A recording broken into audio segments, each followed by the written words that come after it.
Aujourd'hui, on plonge au cœur d'une transformation silencieuse, mais alors absolument monumentale de notre économie globale. En fait, chaque objet de notre quotidien, que ce soit le smartphone de notre poche ou les composants de la voiture qu'on conduit tous les jours, dépend d'une guerre complètement invisible pour la suprématie logistique. Pendant très longtemps, on a vu la logistique comme une simple tâche d'arrière-plan, un truc un peu ordinaire quoi, juste déplacer des boîtes d'un point A à un point B. Mais cette époque-là est totalement révolue. Aujourd'hui, c'est devenu un instrument de très haute technologie et même une véritable arme de domination économique et géopolitique. Et c'est exactement ce changement de paradigme fascinant qu'on va décrypter ensemble à travers le modèle asiatique. Section 1. Un nouveau paradigme logistique. Repenser le commerce mondial. Pour bien comprendre cette mutation, il faut réaliser qu'il y a une vraie fracture dans la façon d'aborder le commerce mondial. On a vraiment deux mondes face à face. D'un côté, on a le modèle occidental classique. Les États-Unis, par exemple, sont obsédés par l'optimisation financière et la réduction des coûts, souvent avec l'œil rivé sur les profits à court terme. L'Europe, de son côté, cherche plutôt à équilibrer ses systèmes pour que ce soit durable, c'est très pragmatique. Mais de l'autre côté, le modèle asiatique, porté par des géants comme la Chine, le Japon ou la Corée du Sud, adopte une logique radicalement différente. Là-bas, le transport n'est pas du tout vu comme un centre de coûts qu'il faut réduire. Pas du tout.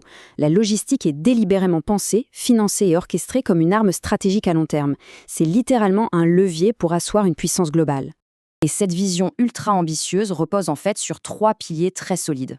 D'abord, une industrialisation massive. Parce que soyons clairs, produire pour la planète entière, ça demande une échelle logistique qu'on n'avait jamais vue dans l'histoire de l'humanité. Ensuite, le deuxième pilier, c'est une forte planification étatique. On parle d'États qui tracent des directions sur plusieurs décennies, bien loin des petits cycles économiques ou politiques habituels. Et enfin, le troisième pilier, c'est une intégration technologique de pointe. C'est ça qui vient lier tout le reste. On transforme du simple béton et de l'acier en de véritables réseaux intelligents. Ces trois éléments, une fois combinés, créent une force de frappe qui est, pour l'instant, sans équivalent. Section 2. Le port intelligent et automatisé. L'évolution cyberphysique. Quittons un peu la théorie pour aller voir sur le terrain, dans des terminaux immenses comme Shanghai Yangshan ou Busan. Et là, il y a une phrase de notre analyse qui résume tout. Le port n'est plus un simple point de transit, c'est une usine logistique entièrement automatisée. Et croyez-moi, le mot usine n'est pas choisi au hasard. Quand on observe ces terminaux aujourd'hui, c'est presque de la science-fiction. Il n'y a pratiquement plus un seul humain qui se promène sur les quais. Tout est géré par des portiques télécommandés et des grues autonomes. Le port est devenu une espèce de machine géante, très silencieuse, où chaque rouage est réglé au millimètre. Imaginons un instant un navire géant qui arrive au port. Dès l'instant où il approche, c'est une véritable chorégraphie mécanique qui s'enclenche. Étape 1. Le navire accoste de façon totalement automatique. Étape 2. D'immenses portiques s'animent et déchargent les containers sans qu'aucune main humaine ne touche les manettes. Étape 3. Ces fameuses boîtes d'acier atterrissent directement sur des AGV. Alors les AGV, ce sont des véhicules à guidage automatique. En gros, ce sont des robots ultra puissants sur roues qui naviguent sur le terminal avec une précision chirurgicale. Et enfin, étape 4, le système décide en une fraction de seconde de la meilleure façon d'évacuer la marchandise, par train, par camion ou par voie fluviale. C'est d'une fluidité absolue. Alors, on peut légitimement se demander comment une telle synchronisation est possible. La réponse tient en 3 lettres, TOS, pour Terminal Operating System. C'est le cerveau numérique central de toute l'installation. C'est un peu comme si on avait un contrôleur aérien hyper puissant, sauf que lui, il gère des millions de conteneurs en même temps, en calculant la trajectoire de chaque boîte à la milliseconde près. Ce cerveau logiciel pilote absolument tout, de manière complètement autonome. Il fait le pont entre le monde physique des grues et des camions et le monde numérique des données pour que tout s'orchestre avec une précision purement mathématique. Et les résultats de cette automatisation sont carrément vertigineux. Déjà, ça permet un fonctionnement en continu, 24 heures sur 24, 7 jours sur 7. C'est une chaîne d'approvisionnement qui ne dort jamais et qui ne ressent aucune fatigue. Ensuite, les temps de traitement sont réduits de façon drastique. Et puis, comme on élimine presque totalement les erreurs humaines, on sécurise toute la chaîne de valeur, ce qui représente des milliards de dollars d'économies à l'échelle mondiale. Sans oublier l'espace, la place coûte extrêmement cher sur les côtes et ces systèmes permettent d'empiler les containers avec une densité et une optimisation que seuls les algorithmes peuvent attendre. Section 3.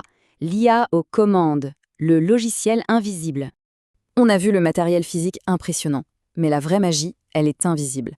Elle se trouve dans l'intelligence artificielle prédictive. Dans une logistique traditionnelle, on est dans la réaction. S'il y a une grosse tempête dans le Pacifique, on subit l'événement, les retards s'accumulent et c'est vite le chaos sur les quais. Mais le modèle asiatique, lui, s'appuie sur une IA dont mon but est d'anticiper. Le système prévoit les volumes d'arrivée des semaines à l'avance. Il anticipe les bouchons et modifie les itinéraires avant même que le bateau ne quitte son port d'origine. Et s'il y a un imprévu majeur, l'IA ne fait pas que réagir. Elle réorganise dynamiquement et instantanément toutes les priorités. Ce qui nous amène à cette idée un peu folle, mais tellement vraie. Chaque conteneur devient une unité d'information.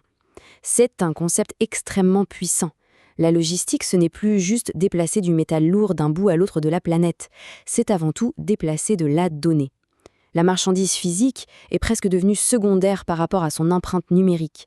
C'est ce flux de données vivant, constant et traçable en temps réel qui donne de la valeur, de la vitesse et de l'intelligence à l'ensemble du système.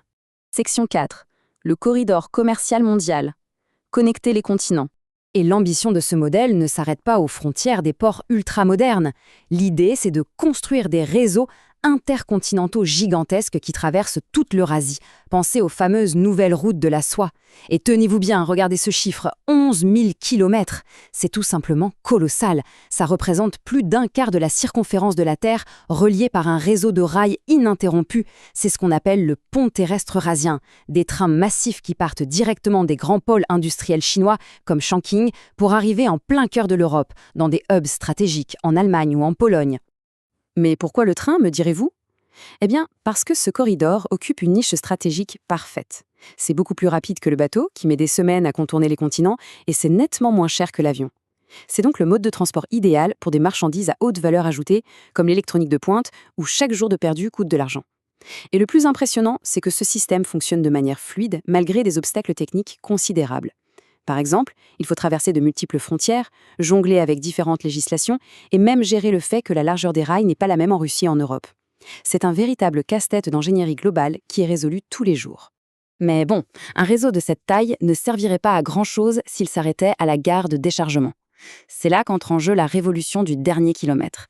Des écosystèmes géants de l'e-commerce, comme Alibaba ou JD.com, ont complètement fusionné la commande en ligne, le paiement et la logistique. Tout devient une seule et même entité. Dès qu'un achat est validé, l'usine, le port, le train transcontinental, l'entrepôt robotisé et même le drone de livraison, tout s'active comme un seul organisme vivant. Et avec une transparence totale, on peut suivre l'itinéraire du produit en direct de sa fabrication jusqu'à ce qu'il atterrisse sur le paillasson de l'acheteur. Section 5. Puissance, risque et réalité. Les leçons stratégiques. C'est le moment de poser les choses et de regarder la situation objectivement, en pesant le pour et le contre. Parce qu'un système d'une telle ampleur crée d'énormes avantages, certes, mais aussi de grosses vulnérabilités. D'un côté, les bénéfices économiques sont indéniables. Les coûts logistiques s'effondrent, ce qui booste incroyablement la compétitivité des exportations et permet de dominer les chaînes de valeur mondiales. Ça a un avantage comparatif massif pour une nation. Mais de l'autre côté, l'hyperconnexion a un prix. Elle entraîne une dépendance totale au système numérique. Imaginez si le fameux TOS subit une cyberattaque majeure. C'est tout le port physique qui est paralysé en quelques secondes. Sans parler du fait que ces super infrastructures réclament un financement permanent de l'État et qu'une telle centralisation peut parfois rendre le système très rigide face à des chocs vraiment inattendus. Bref, qu'est-ce qu'on doit retenir de cette analyse ? Essentiellement, 4 grandes leçons.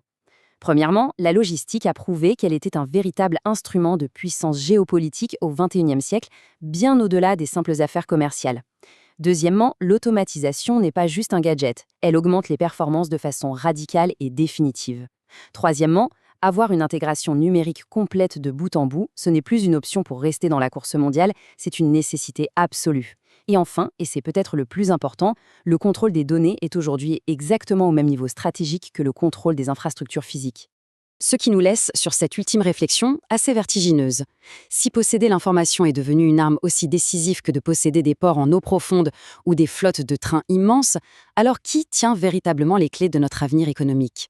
L'intelligence artificielle et l'automatisation redessinent sous nos yeux, et de manière presque invisible, la carte du pouvoir mondial. C'est une évolution absolument fascinante qu'il va falloir suivre de très très près.